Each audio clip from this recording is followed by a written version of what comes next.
Good morning, good afternoon, dear viewers, friends, and colleagues. Welcome to the channel Innovative Sustainability. We had several talks recently, and now we continue on the pharmaceutical field. Today we have guest, Dr. Rahul Misra. He's joining us from Toronto, Canada, and he will be talking about novel technologies in the formulation and drug design. Some technologies are well known, but for those of you not familiar, it would be potentially, good introductory slide. But then after would be discussion specifically dedicated to formulation. So before he begins, just brief introduction. So Dr. Rahul started his education at National Institute of Technology in Durgapur, getting bachelor's degree first and then master's degree. And then he followed his education in Indian Institute of Technology, IIT Delhi, where he got his PhD degree. He went to work further into the intra pharma, and he was there as a scientist, and then did the research associate, right, at the Purdue University. So he moved to US. And then after he came to Canada, starting working first with the St. Michael's Hospital as a scientist and at Eurofins branch in Canada. And then he joined Sanofi last almost 4 years now with Sanofi. So Dr. Rahul, welcome. Welcome to the channel. Thank I'm very you. happy to see Thanks, you Marina. here. Yes, Thanks, please. Marina, for the introduction. Thanks. Good to see you. I'm good for this opportunity to talk on your channel about the sustainable vaccine formulations. As you mentioned, I am working in Sanofi, and this is our day-to-day life working with different vaccine formulations.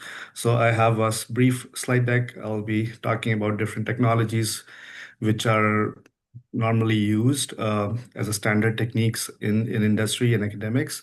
And they're also going to talk about some novel technologies which people can also explore when they're dealing with some complex formulations. So with that, I can share slide deck.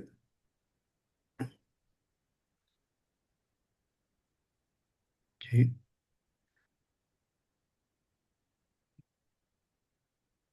Good. I think full Yep. screen and we should be fine. Okay. Excellent. Yeah. Yep. Okay. All good.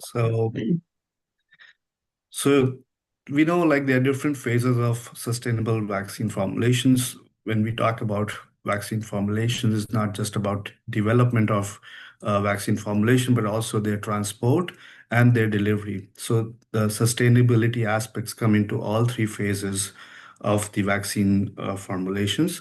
So when we're talking about development, it means minimum testing required during development phases, minimum volume of the test samples and reagent required, and easy to produce and package, then only we can say that, okay, it's a sustainable development of the vaccines.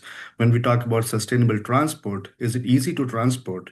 Is it easy to is it easy in a form which can be transported in a different one place to another?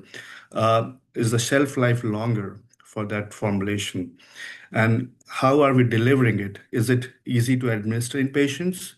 Is it easy to administer by clinicians?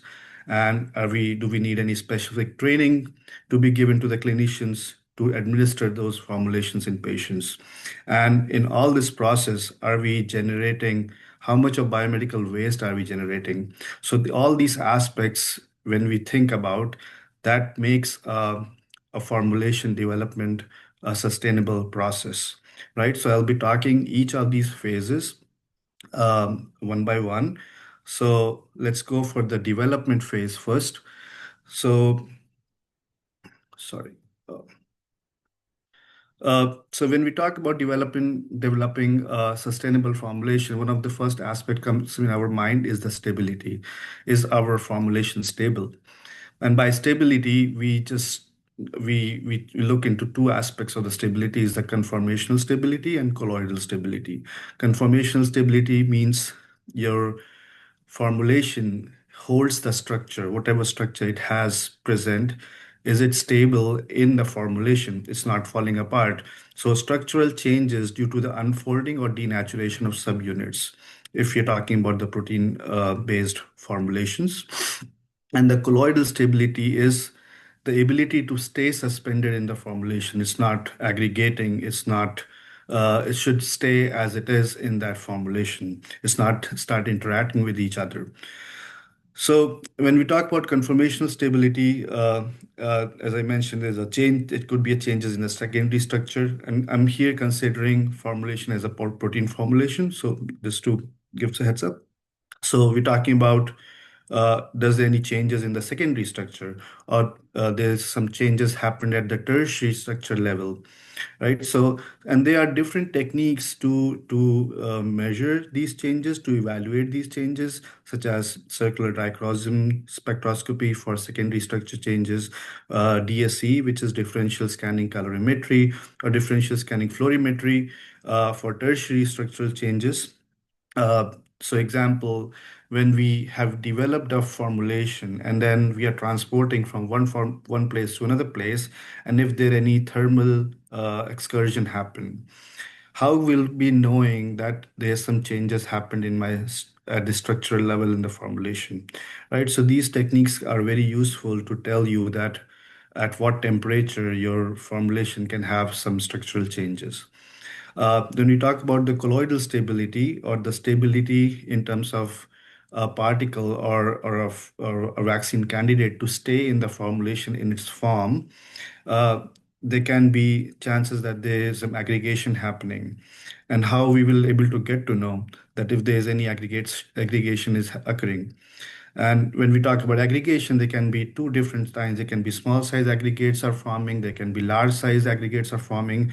So these are some of the techniques such as DLS or dynamic light scattering, tunable resistive pulse sensing, TRPS. Sorry, this is the typo here. It should be sensing.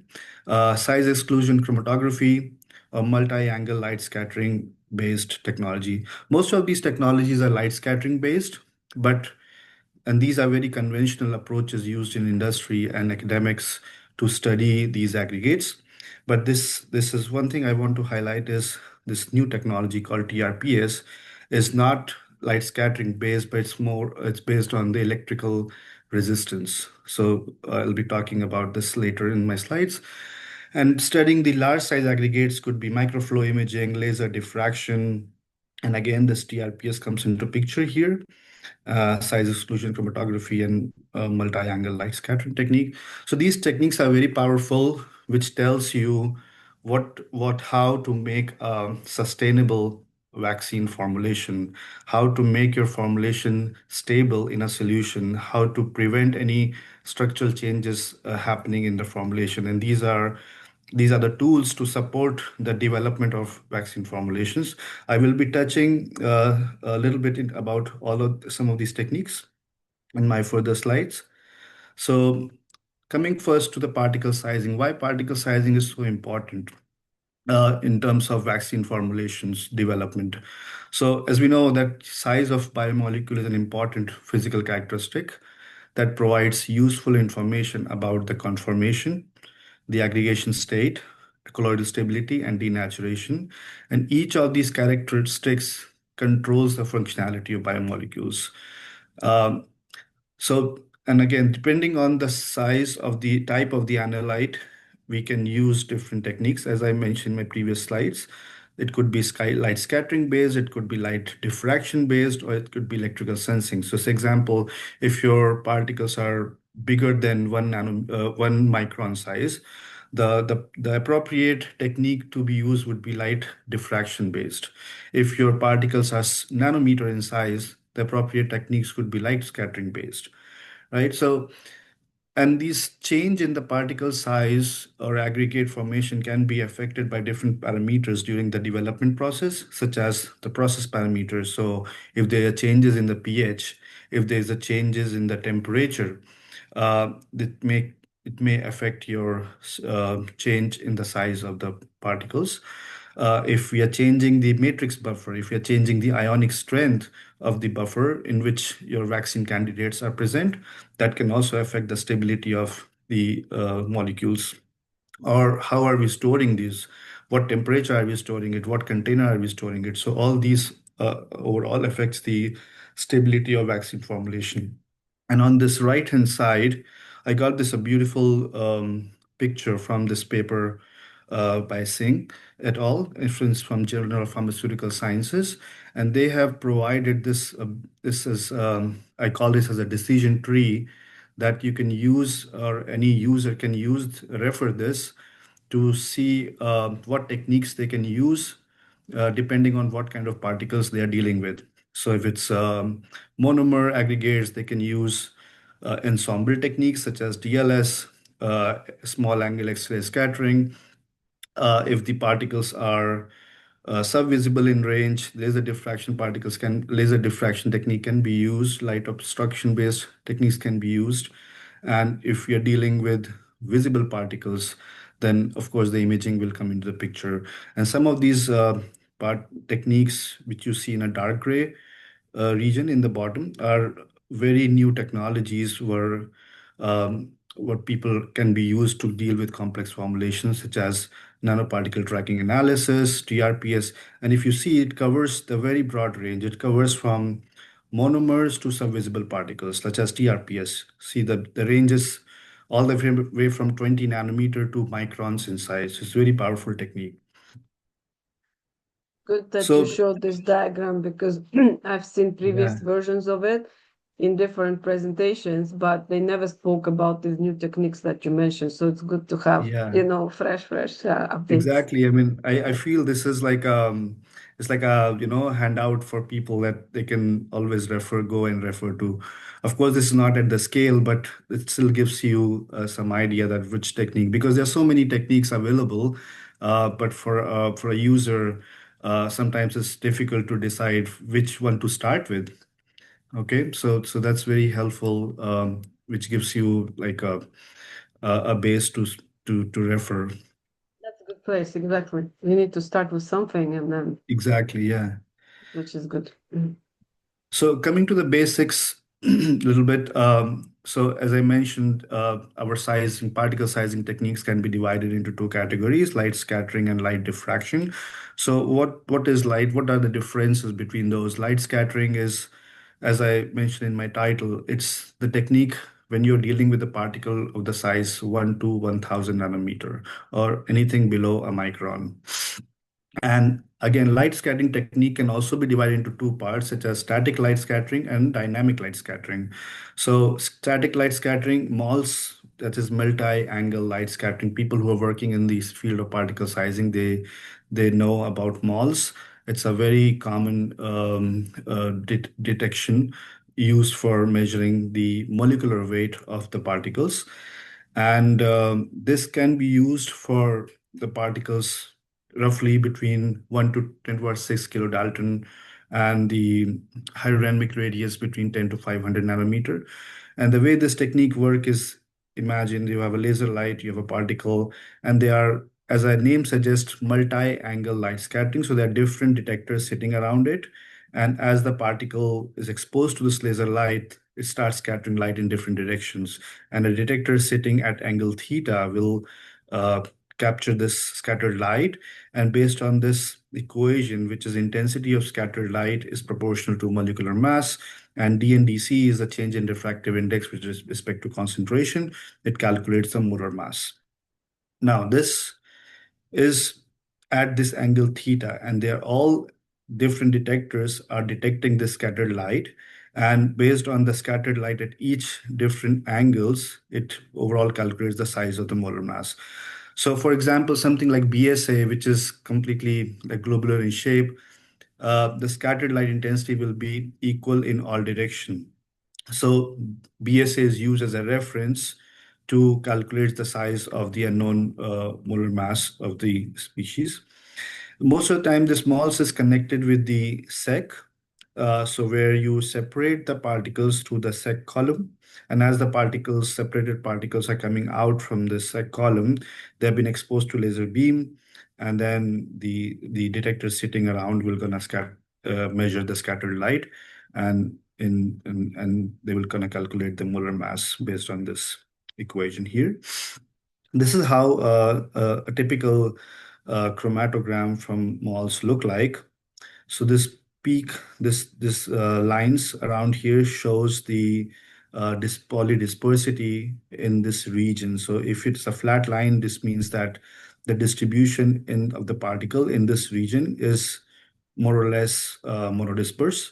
If you see a falling curve region, which means that the distribution is uneven, can be large particles or can be smaller particles. So that's another thing moles can tell you.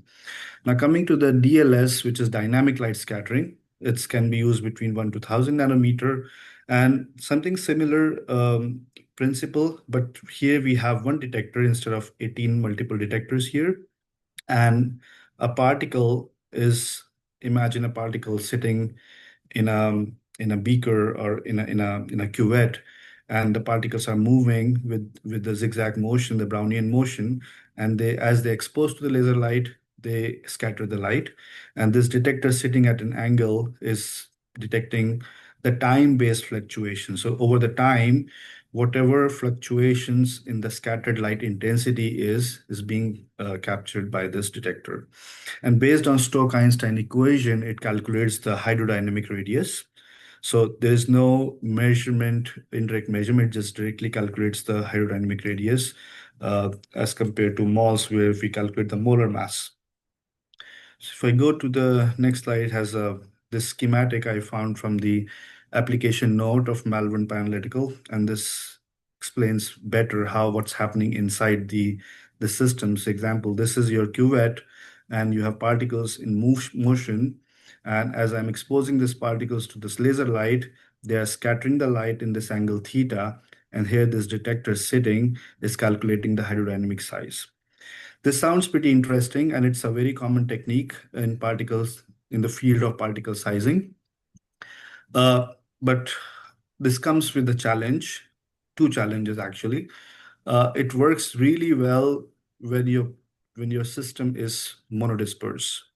Now imagine if you have two different or three different kinds of populations sitting here, a large particles, a small particle, number of particles, small size particles, sorry. So what's happening is the intensity of light scattered by a large particle is 10 to power 6 times or million times more than a smaller particle. So as example, 50 nanometer particle will scatter a million times more light than a 5 nanometer particle. But that doesn't mean that 50 nanometer particle is more in number. So one 50 nanometer particle can scatter light billion times than 10 5 nanometer particles. So that's where polydispersity plays a big role here. And what happens that the intensity of light scattered by this large particle would be so much that it will swarm the signal from the smaller particles. So that's why it's good for the monodisperse systems. It's also good for the systems which has polydispersity less than 0.5. So if any sample which has polydispersity higher than 0.5, this kind of technique is not very, it will still be useful, but may not be accurate for some formulations. The other challenge is the hydrodynamic size. So what is hydrodynamic size? So imagine this is a particle, and around is a layer of electrical double layer of a liquid around it. So DLS measures the hydrodynamic diameter, which is basically the particle diameter and the layer of a water layer around the particles. So issue is it can overestimate the size in some cases, and this could lead to um, the overestimation of the particle diameter. Uh, the other technique is light diffraction and imaging techniques. This could be for the aggregates which are bigger than 1 micron. And the way this works is on the differences in the angular variation of the scattering intensity. What does that mean? So imagine this is a master sizer equipment, which is commonly used for particle sizing for bigger particles. And this work from the range of 0.01 micron to 3,500 micron. So it's like really large aggregates. And it has a measurement cell here, and it has a laser light source, and then there are detectors sitting here, and there's a two two sorry, yeah, there's a measurement cell and the detector sitting here. So what's happening, imagine you have a particle here, and as you expose it to the laser beam, this scatters the light in at an angle. So the larger particle will scatter the light at a smaller angle compared to the smaller particle. So you see the angle of scattered light from a smaller particle is larger than the smaller particle. So this angular variation, based on this angular variation, it calculates the size of the particle. So the larger the angular variation, the smaller the particle is. Another technique is microflow imaging. And as the name suggests, it's an imaging technique. So imagine your particles are in the channel, the flow channel. And as they're flowing through the channel, there is a light source here and the camera, which just taking the picture, sitting there and just taking the picture of this. And based on the images, it calculates the size of the particles. Now, these are the two basic instruments I've shown you, which are commonly used. And now there is an advanced version of it, which combines both the techniques, sort of both capabilities in one instrument, which is microtrack sync. So it can do both what MFI is doing or Master Sizer is doing. So this instrument has a laser diffraction system with a tri-laser system, and it also has a stroboscope for taking the pictures. So there's a laser beam illuminates the sample from three different angle. So you see here laser 1, 2, and 3, and your sample sitting here, and this is a stroboscope which is taking the pictures. And it's been scattered three different lights, and again it's working on the same principle, the angular variation intensity. And as the particles are flowing through, the stroboscope is taking pictures, and it takes around uh, it creates a video. So the way stroboscope works is taking it flashes the light on these flowing particles, and since the flashlight is so fast, it creates like a video of the particles flowing through the channel. And with that, it arranges the particles based on the size, and it also gives you a particle size distribution. So this technique is so powerful, it can work from 0.01 to 4,000 microns. So basically, it's covering your nano to micron scale. It can be used for wet and dry analysis. It can be used for shape and size analysis, and size distributions for spherical and non-spherical particles, as well as transparent and absorbing materials.